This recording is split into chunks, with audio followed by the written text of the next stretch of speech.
আজ ননী সোনার প্রতিষ্ঠা দিবস, সেই উপলক্ষে কি কি আয়োজন হলো, কি কি ভোগ দেওয়া হলো, সব এই ভিডিওতে দেখতে পাবে। হরে কৃষ্ণ, রাধে রাধে। তোমরা সবাই কেমন আছো? আশা করি ভালো আছো। আমিও ভগবান এবং গুরুদেবের কৃপায় এবং তোমাদের আশীর্বাদে আমিও খুব ভালো আছি। তো আমরা বেরিয়ে পড়েছি এই যে ননী সোনার প্রতিষ্ঠা দিবসে। তো তার আজকে জন্মদিনও। তো এই যে বেরিয়ে পড়েছি আমার বাড়ির সবাই। তো আমার বাড়িরই টোটো, তো আগের ভিডিওতেও বলেছিলাম। তো যেদিকে যাই আমাদের বাড়ির টোটোতেই চলে যাই, তো অন্য কোনো গাড়ি আর ধরি না। আমার প্রভু গাড়ি চালাচ্ছে, আর আমার ছোটো মেয়ে, আমার মা, আমার বড় মেয়ে সবাই মিলে গেলাম এই যে ননী সোনার বাড়িতে। তো সেই দিন ছিল শিবরাত্রি ব্রত। তো সবাই দেখো এই যে সবাই যাচ্ছে, তো কাঁধে জল নিয়ে। তো বলতে বলতে পৌঁছেই গেলাম।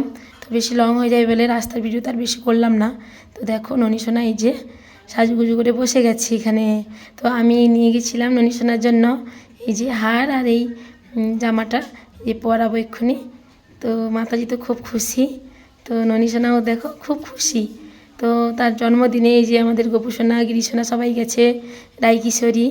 তো ওনারা খুব বন্ধু, খুব যে মানে ওর জন্মদিনে চলে আসে, ননী সোনার জন্মদিনে গোপু সোনা গেছে, তারা খুবই খুশি যে সবাই মিলে বসবে। দেখো কত গোপাল সোনা বসে গেছে এখানে। তো যে মাতাজির বাবার বাড়ি থেকেও গোপাল সোনা এসছে, পাশের বাড়ি থেকেও একজন গোপাল সোনা এসছে, আর আমাদের গোপাল সোনাকে তো তোমরা চেনোই। এই যে দেখো আমাদের গোপু সোনা, গিরি সোনা, রাধারানী। এই যে এবার সন্ধ্যা আরতি আরম্ভ হয়ে গেছে, তুলসী আরতি।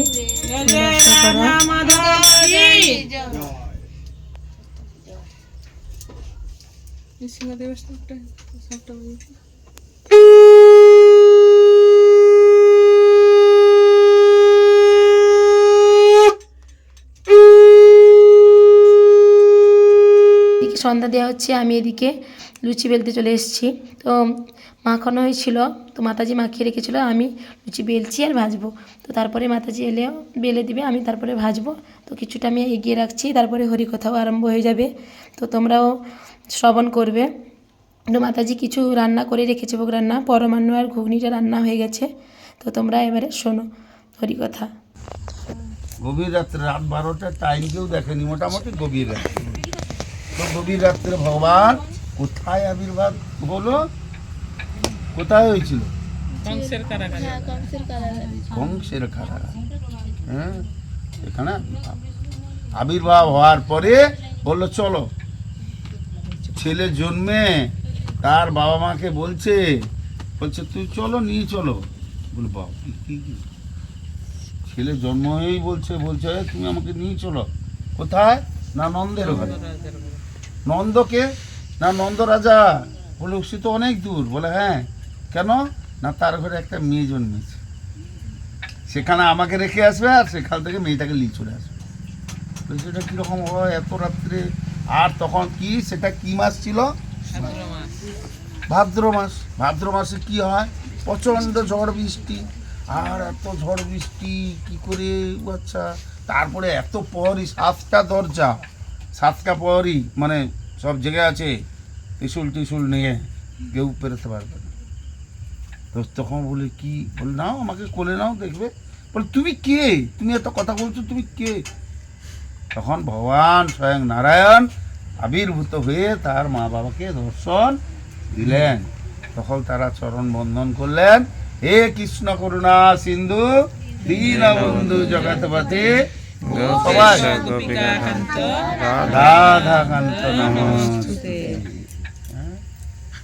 ও ভগবান শ্রীকৃষ্ণ, আচ্ছা ঠিক আছে, কোলে নিয়ে চললেন। হ্যাঁ, কোথায় যাচ্ছেন? নন্দের ঘরে চলেছেন। কে নিয়ে যাচ্ছেন?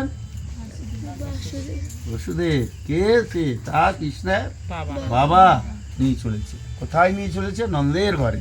কোথায় যেতে হবে? যমুনা নদী পেরিয়ে যেতে হবে। আর যমুনা নদীর বর্ষাকাল, নদী মনে উত্তাল, কি করে যাবে? বৃষ্টি প্রচুর। তখন কি হচ্ছে, বাসুকি নাগ ছিল, বলছে কি সৌভাগ্য আমার কি সৌভাগ্য, বাসুকি নাগ ছুটে এসছে, কি সৌভাগ্য যে ভগবানকে পেয়েছি, তার সেবা করার সুযোগ পেয়েছি। সেই জন্য কি করলো, তার সেই 7টা ফনা দিয়ে, হ্যাঁ, উপরে ছাতার মতো করে রেখেছে, যাতে ভগবানের গায়ে আর যমুনা নদী কি করছে? যমুনা নদী কি করবে?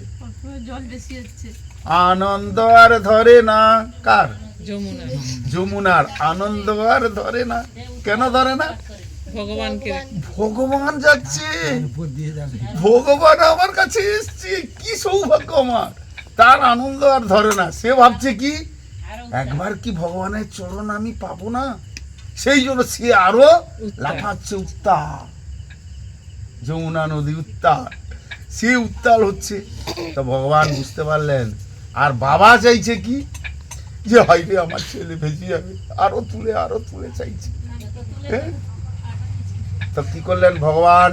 হচ্ছে অন্তর্যামী। তিনি কি করলেন?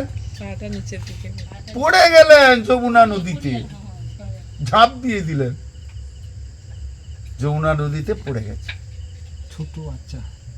ছোট বাচ্চা মানে সদ্য কয়েক ঘন্টা, সদ্যজাত বাচ্চা। সদ্য কয়েক ঘন্টাও নয়, আধ ঘন্টার আগের বাচ্চা যমুনা নদীতে পড়ে গেছে। হায় হায় আমার ছেলের কি হলো, কেন এলাম, এ কার কথা, একটা বাচ্চার কথা শুনে আমি এরকম এলাম, এখন আমি বাচ্চাকে কি বলবো, আমার স্ত্রীকে বা কি বলবো।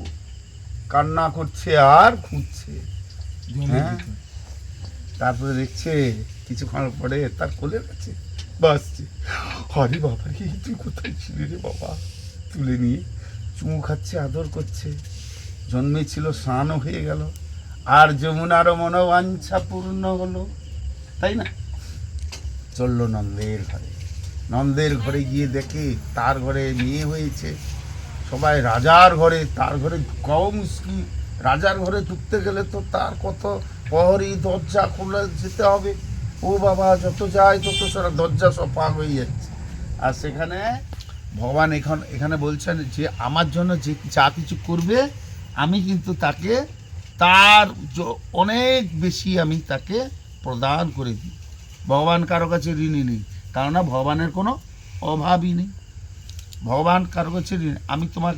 তুমি একদিন আমাকে একটা চকলেট খাইয়েছো, তাই না? আমি ঋণী তোমার কাছে, তাই না?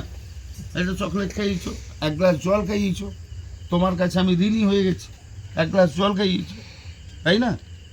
তো তুমি হেঁটে হেঁটে যাচ্ছিলে, তোমাকে সাইকেলে করে একটু পৌঁছে দিয়েছি স্কুলে। তোমার একটা ফুল দিয়েছে ভক্তি সহকারে, একটা তুলসী পাতা দিয়েছে, তার কতটা। তো ভগবান কি তার থেকে অনেক বেশি তোমাকে। এরকম একটা সুন্দর উদাহরণ এই শ্লোকটা এই কারণে পড়লাম। প্রভুজি খুব সুন্দর লীলা বললেন ভগবান শ্রীকৃষ্ণের জন্মাষ্টমী তিথি উপলক্ষে, যে লীলা কত সুন্দর, ভগবান যে জন্ম হয়েছিলেন। তো প্রভুজির ক্লাস তো আমার খুব ভালো লাগে। তো তোমাদেরও কেমন লাগলো অবশ্যই কমেন্ট করে জানিও। তো আর গোপাল সোনাদেরও সাজুগুজু কেমন হয়েছে অবশ্যই বলো। আর গোপাল সোনা, ননী সোনার যে জামাগুলো কেমন হয়েছে, আমি যেটা নিয়ে এসেছিলাম, তো আর সাজুগুজুটাও তো অবশ্যই বলবে কমেন্ট করে কেমন হলো। আর এই যে দেখো ওদের ভোগ নিবেদন করা হবে এখন। তো ভোগও রেডি হয়ে গেছে। তো মাতাজি ভোগ লাগাবে। যে লুচি হয়েছে, পরমান্ন আর ঘুগনি, আর অনেক রকমের মিষ্টি আছে, আর কেক যে আমি বাড়ি থেকে নিয়ে এসেছিলাম। তো আমরা এবারে প্রসাদ পেতে বসবো। তো ভোগ নিবেদনও হয়ে গেছে। তো সবাই আমরা প্রসাদ পেতে বসে গেছি। তো তোমরাও তাড়াতাড়ি করে প্রসাদ পেতে চলে এসো। তো ভিডিওটি আজ এইটুকুই।